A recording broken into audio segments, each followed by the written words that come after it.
There's the office. And there's the view. Wow. Right out the window. This is the best money I've ever spent. I'm a real estate investor, so I invest in real estate, and this is the best money I've ever spent because I don't want a vacation home. We want to make steps that actually appear like they're floating in the water. We don't want you to be able to see the bottom of the steps. So we use these limestone super slabs about 12 inches thick. And we actually had to build a base under each one of these with crushed limestone. So I'm with the team at Waterscapes Plus, and we are in Ann Arbor. Yep. I'm Greg Wittstock, the Pond Guy. This is my channel, Greg Wittstock, the Pond Guy. It's all about showcasing how people live the aquascape lifestyle. You're the glass blower Larry, right? Yeah. Wow, I love it. Good stuff, buddy, good stuff. Nice to meet you. Nice to meet you too. This is really cool stuff. Yeah. Wow. You just never know what you're gonna run into. What's a piece that you're really proud of? This one right here, I made that one. Like 3 people? Yeah, the 3 people. That's cool right there. This is stacked rock. I blowed the glass. That's cool. I like this one. This is a California redwood base. That's actually a California redwood base. And then this was made by a guy who's been doing torch work for 35 years. Been doing what? Torch work. I use a blowpipe. Okay. He uses a torch, which is, you can do more intricate kind of things, as you say. Oh my gosh, look at it. I can see it. Dude, this is awesome.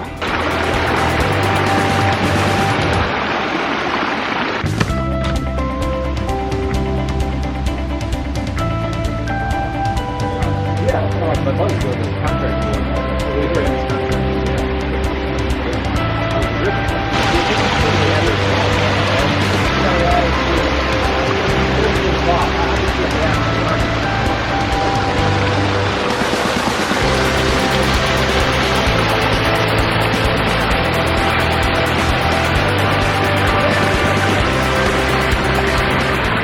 Bro, I dig it. You know, this is not even that big of a backyard. No, not at all. If I had to give them a grade, what they did, it'd be like an A++. So Chuck wasn't here. They were. I mean, I was so impressed. Also, I had said that I want to have more sound to keep the sound of the neighborhood out. Well, you accomplished that. We have the sound and like the waterfalls, the rocks. I mean, like Ben found this rock, which I think is amazing, right here. Look at that rock. Yeah, that is a one-of-a-kind rock. It's like a dinosaur too. But that was the idea. These guys went above and beyond. I mean, the rocks they have here, the specimens, this is the best money I've ever spent. I'm a real estate investor, so I invest in real estate, and this is the best money I've ever spent because I don't want a vacation home. This was redone. I'd had some issues with the liner. Okay, so you had an existing water feature. Yeah, 14 years ago, Chuck did this. You upgraded after 14 years. And then I said I wanted to increase the size of the patio, and I wanted to take care of the liner, and so they said, let's put a cement blanket underneath. So we put a cement blanket. So we tore everything out, and because we tore everything out, we could bring a bobcat in and bring in all these big rocks. Michigan cobble or Michigan boulders. We had kind of this design, sort of. It was just one stream. It wasn't as powerful or as fast moving, so we upgraded the pumps. Yep. But then we brought in all these specimen rocks. Well, and when you were doing that, because there's so many chipmunks out here, you actually put the concrete cloth beneath here so that there's no problems ever with a chipmunk getting through to a liner.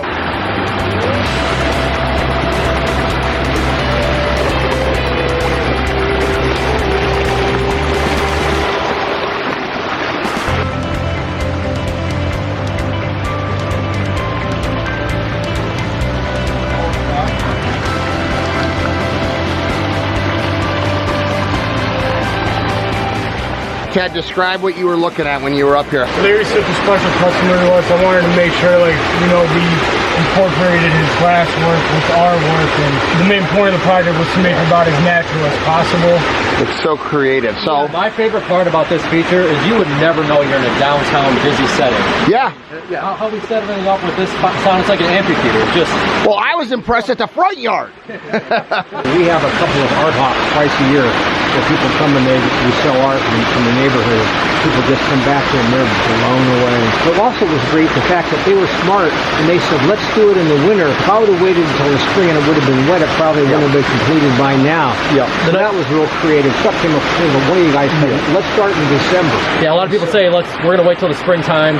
Well, the spring there's such a big rush. It's sloppy. There's cross laws. We usually have 2 crews in the springtime and summer, but in the fall time we combine them down to 1 crew. So tell me how it actually works. And this is one of my favorite things about pondless features. You can get it right up close and personal to the house. So we have a whole bunch of linear footage of river and waterfalls, and it disappears right here. And the new thing that we did with this feature is the basin actually goes underneath the patio quite a ways. So it's a very large basin in here. That way you can actually sit right up to the waterfalls, where as great as ponds are, and there's certain things to enjoy about that, you can't sit this close to waterfalls on a patio space in a pond itself. So you got how many aqua blocks down here? 6 aqua blocks down here. We have a pondless vault down there with 2 pumps in there. We have a 9PL and a 48000 that is running this system. 3 spillways all coming together.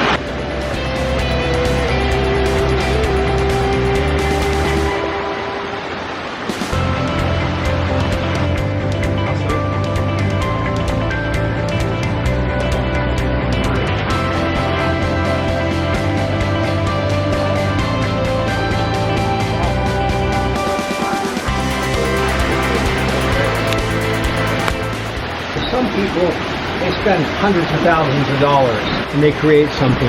This is not hundreds of thousands of dollars. Somewhat resources can afford this, and it's cheaper than a second home. Amen. I mean, that's what I keep telling people. You know, people go and they spend $500,000 for a place on Lake Michigan. This is my vacation home. Larry, can I come back?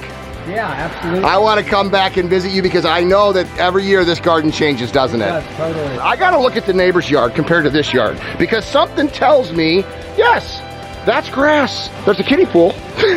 But this is what a neighbor's yard looks like, just like this. I'll pick this yard any day. And the thing that's most amazing about it is when you put more stuff into a yard, it feels bigger. This yard, I guarantee you, feels twice as big as that one. What would you rather have? Grass or Niagara Falls with beautiful glass in your backyard? No contest for me. And if you want glass art like this around your pond, here's a guy to contact. Now this is a common snapper. You do not want to grab a common snapper anywhere close to his head because it'll come back and get you. Ready? Yep, there you go, buddy. Oh, look at how fast. Yeah, there's his face. Let's see, let me get a close-up of his face. Look at that, he's trying to get you. Look at that. The good deed of the day. Good job. Yeah, nice. Where the heck are you taking me? I told you earlier, I don't know where I am. Yeah. What a cool house. Man, I would have never expected at the end of a country farm road to see this house.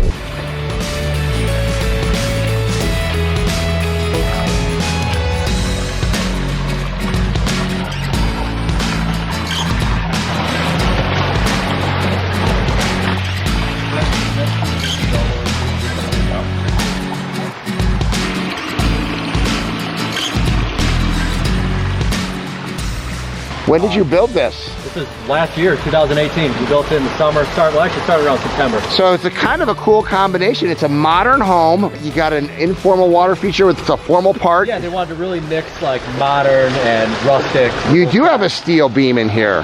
How did you get this stuff? So we have some 1-inch flexible return line going straight up to feed those 2 little nozzles, and then we have 2-inch to feed these frothy nozzles to spray up right here. Wow, this is a unique project. Oh yeah. We talked through a few different designs, and what we want to do is, again, combine more of that contemporary modern look with the rustic and natural feel as well. So what we did was we used a lot of these limestone slabs. We used some stone veneer in here that was subcontracted out by another guy that actually built the house. Another company made the beam, and then we did the rest. So we put liner underneath a 42-inch footing for this. So we dug a huge hole, put the liner in there. They poured a whole bunch of cement over top of it. On top of it. On top of it. So there's no leaks because the liner goes all the way underneath the whole thing. Exactly. Yep. So the whole thing is all liner. What kind of pumps did you use here? One large pump, it's about 15,000 gallons per hour that's pushing this all the way through. Okay. High-head pump.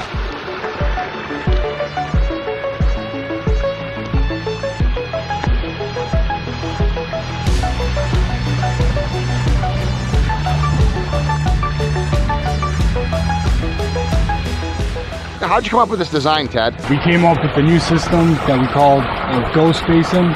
So we have water shooting in through there, going back to the intake bay, and kind of just to circulate the pond. And we built a normal pondless basin on the other side, and what happens is as the water flows over the pond, much like this at the riverside, at this side over here towards the steps, a couple reasons why we wanted to build this basin over here. One, as people drive up, we want to see a waterfall right up next to the driveway. So we have a very small waterfall right here. Since we're already having our main basin at the other end with the pump over there, we didn't want to put another pump or deal with any sort of overflow issues or anything like that. So what we did was we put two 3-inch flexible return lines going underground with bulkhead fittings that actually connect the two basins. As water goes in this, it fills up slightly and then travels slightly downhill to the other basin where it can just circulate. And that's why you called it a ghost? Ghost basin. Yeah, we call it a ghost basin. Yeah. We're patenting that name, I'm sure, very soon. And all these steps too were put in by the guys, you know, and they wanted it to look all lined up with the front door. If you can see, they lowered in all these steps, did the flagstone, we put in all this so you can walk then right over the water into the front door. So one of the unique things about this project is we want to make steps that actually appear like they're floating in the water. We don't want you to be able to see the bottom of the steps. So we use these limestone super slabs about 12 inches thick. And we actually had to build a base under each one of these crushed limestone. And what we did was we built it up with actual cinder blocks, about 4 of them under each of them, all compacted right in the middle on top of the liner, and then we rested these on top of them. So it was a challenge to make the bottom of the base all level in line, because these aren't perfect regular cut or anything like that, so each one is a little different. So it was one of the things we had to pull the liner back, make sure it was good, set it back down, put the cinder blocks on, and then set the steps. And the reason that it's so perfectly leveled is it's lasered. So I love how the fact that it's probably a 1/2 of an inch above the water here. Absolutely, yep. And same with that bottom step. We want it to all be in the line. That takes some engineering, boys. It was tricky, but it was fun. So it just shows how this disappears, goes under the aqua blocks. How many aqua blocks did you use here, Ted? I'd say probably about 30 aqua blocks. So if the power went out, you'd have enough volume in here to capture the runoff. We keep it about half full. That way, when we do turn off the pond, all the water gets captured in here with very little. This is too fun. I love seeing the creativity of how different people have installed aquascape ecosystem water features. Everyone is unique. This is a more formal design, but look how absolutely spectacular it is. If you're inspired too to live the aquascape lifestyle, find a certified aquascape counter that specializes in this stuff in your area by checking out the link below. I love my job.